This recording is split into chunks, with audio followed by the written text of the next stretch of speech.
Force will be with you, always.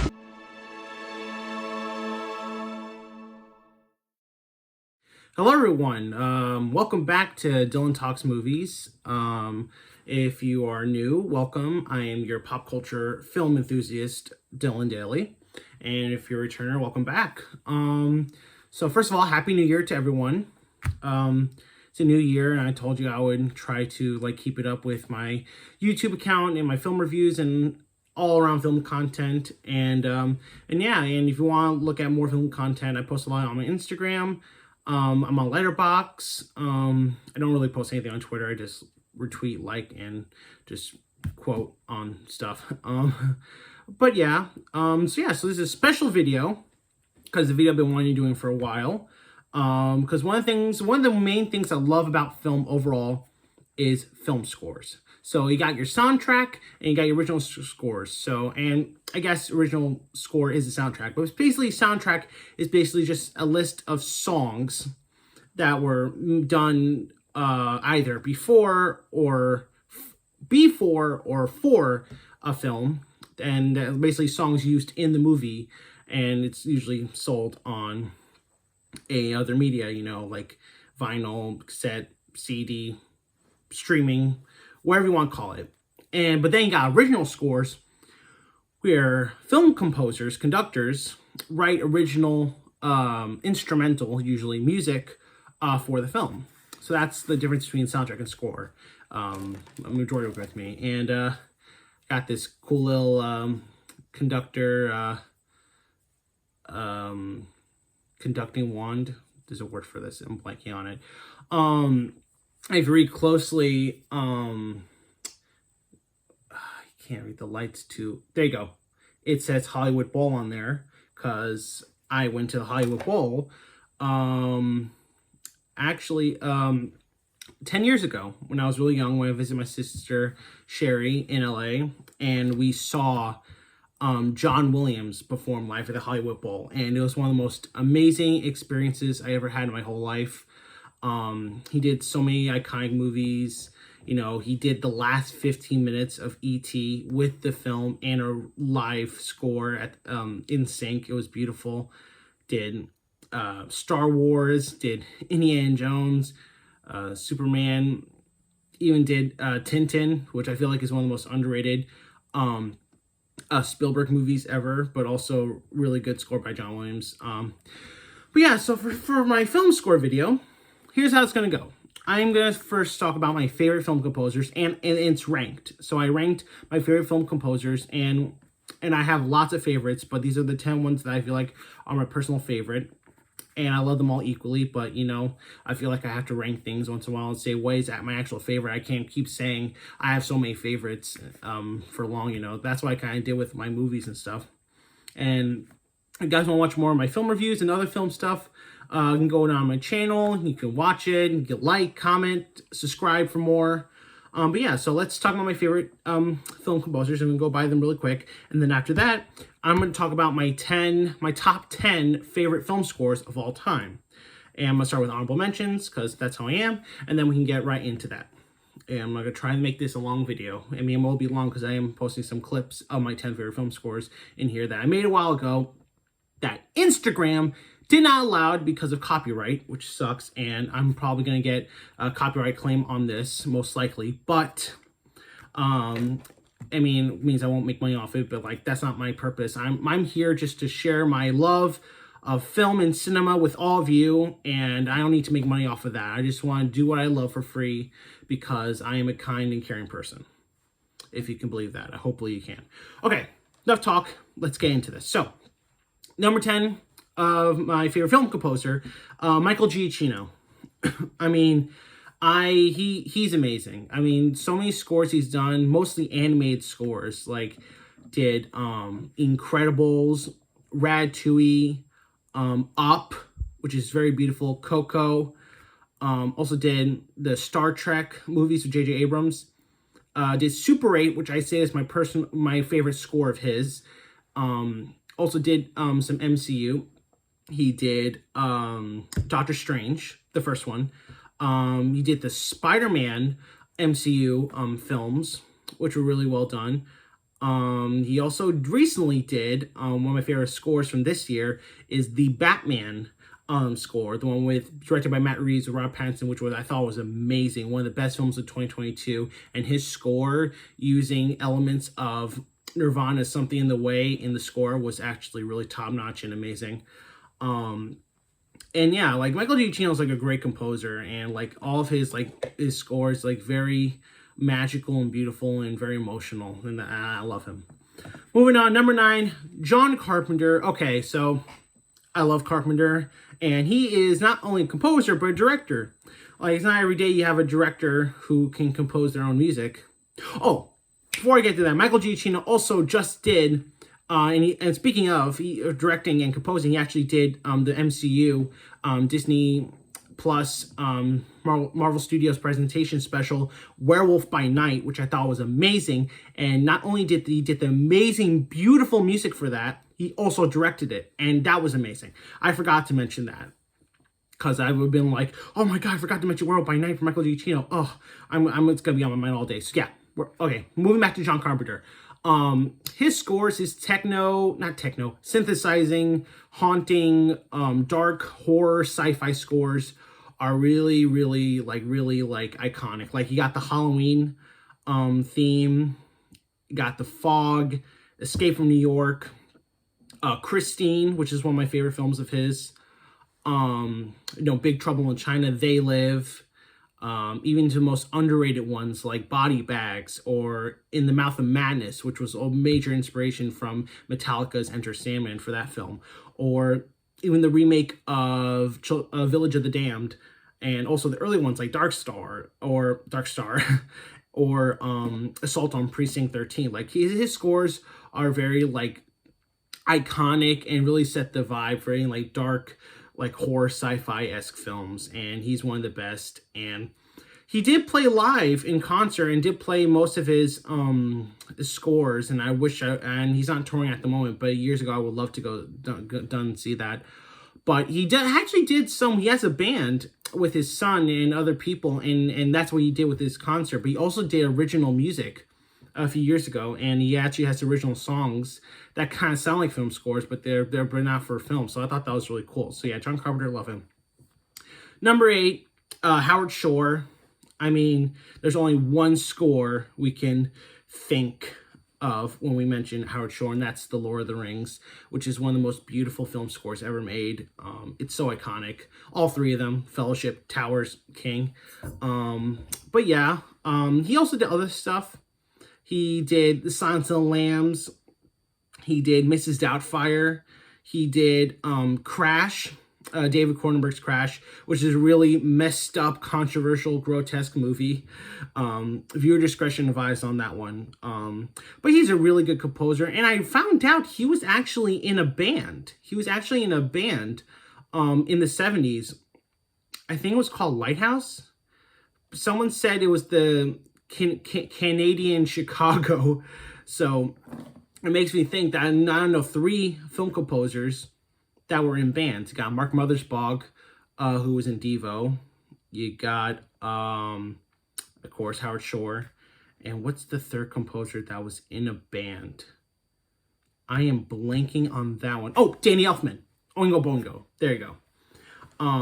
But yeah, Howard Shore, like, great composer.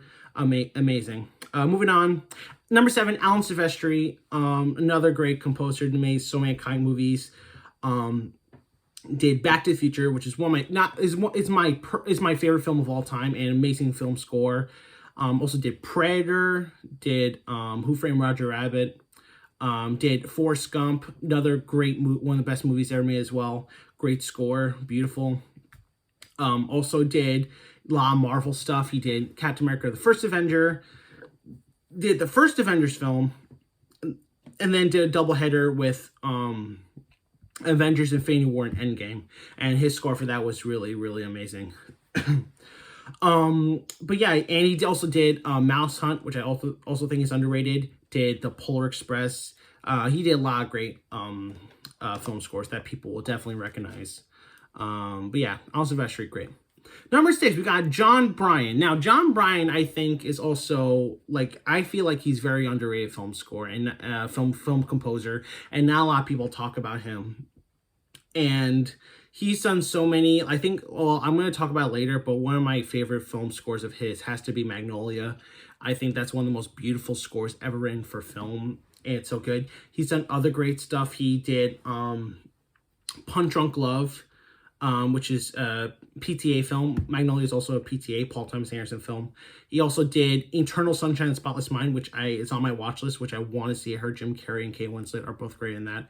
He also did score. He did Lady Bird, Paranorman, Step Brothers, also with Michael Penn, who is another composer, artist that worked with PTA, also did Hard 8, which is another underrated, brilliant film by PTA. Yeah, Jon Brion is really, really good. Not just composer, but also a singer-songwriter. Like, he's done some songs here and there. He did a song for Punch Drunk Love, Here We Go. Beautiful, beautiful song. Yeah, great composer. Underrated, in my opinion, and one of my favorites.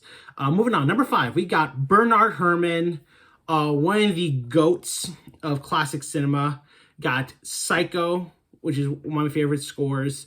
You got Citizen Kane, Taxi Driver, which is my favorite score of his, which was actually, not so fun fact, Taxi Driver was the last score he ever composed before he passed away in 76. That basically he was, did the score, recorded it for like 2 or 3 days or so. And then after that, the next night, he went home, fell asleep, and he never woke up. It's kind of sad.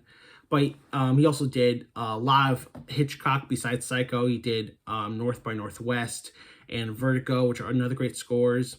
Also did The Day the Earth Stood Still, which is a very, I feel like it's an underrated science fiction film that's also underappreciated, that doesn't get a lot of love.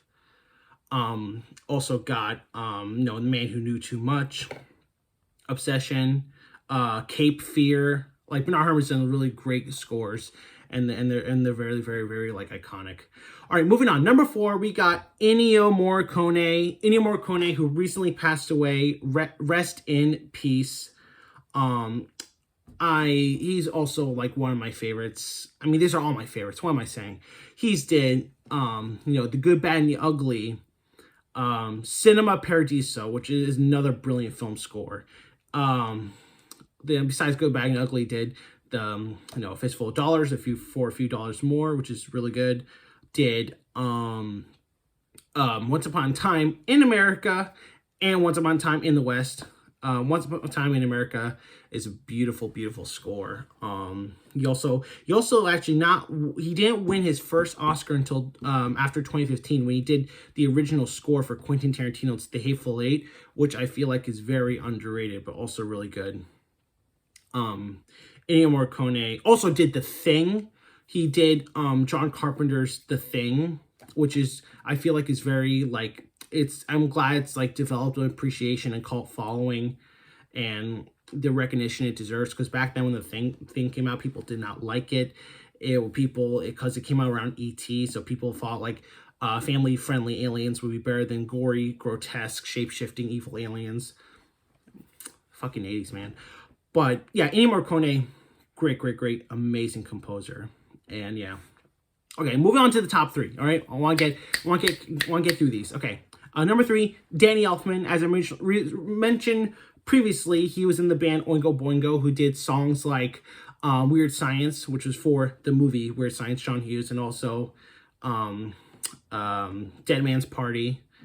Another great song, which was actually used in the movie Back to School with Rodney Dangerfield, which Danny Elfman and his band Oingo Boingo actually cameo in that film, singing that song. But Danny Elfman started with Tim Burton on Pee-wee's Big Adventure, then moving on to Beetlejuice, and then Batman, which is, like, probably one of the best, like, superheroes film scores ever.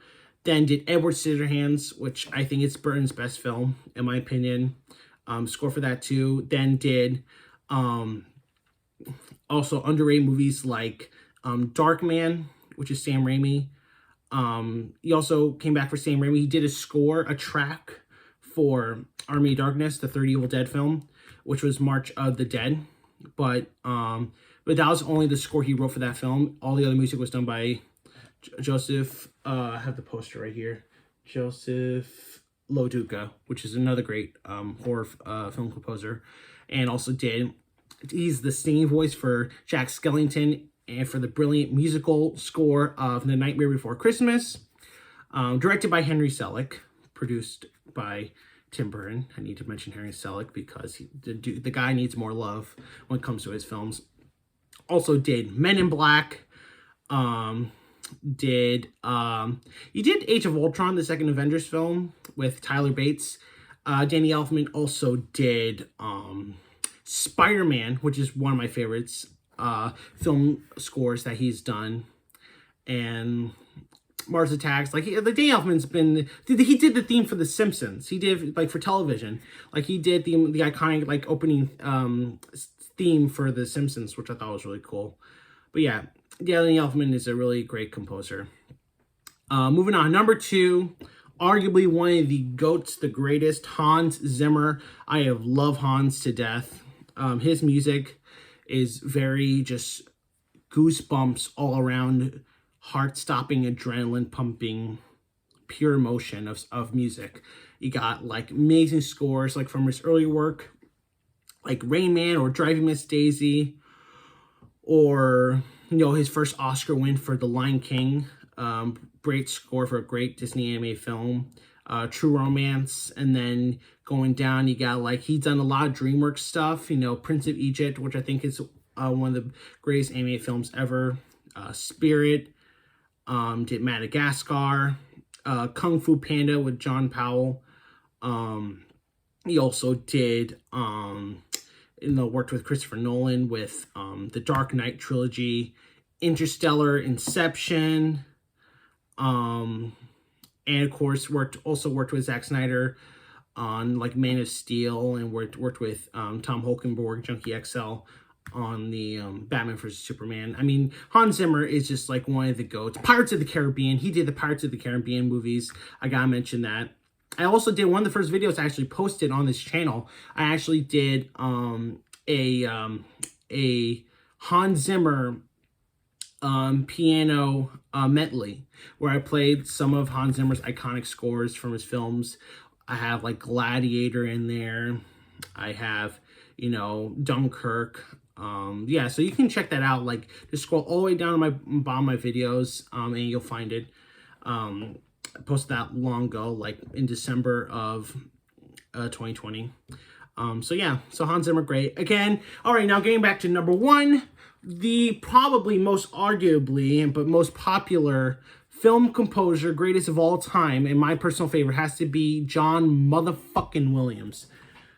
And when it comes to film scores, John Williams is the first name you immediately recognize and remember. I mean, the dude has done nearly everything. Jaws, Star Wars, Close Encounters, Superman, Raiders of the Lost Ark, E.T., Jurassic Park. He did Schindler's List. He did so many. My God, this is like the most popular ones I could think of. He helped conduct and adapted the music for Fiddler on the Roof in 1971. He helped do JFK for Oliver Stone.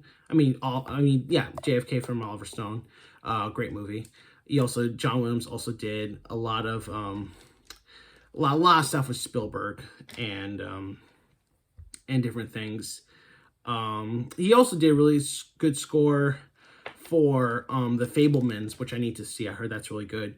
And he's recently retiring. His last film score he's going to do is the upcoming Indiana Jones film, The Dial of Destiny, which it looks really good. I'm really excited for that one.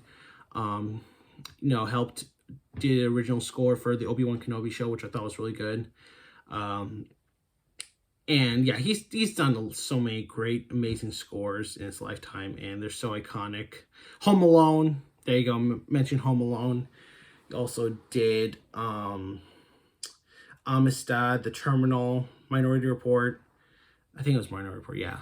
Catch Me If You Can. Dude's done like so many iconic like film music. Like he's one of the greatest. I love John Williams to death to this day.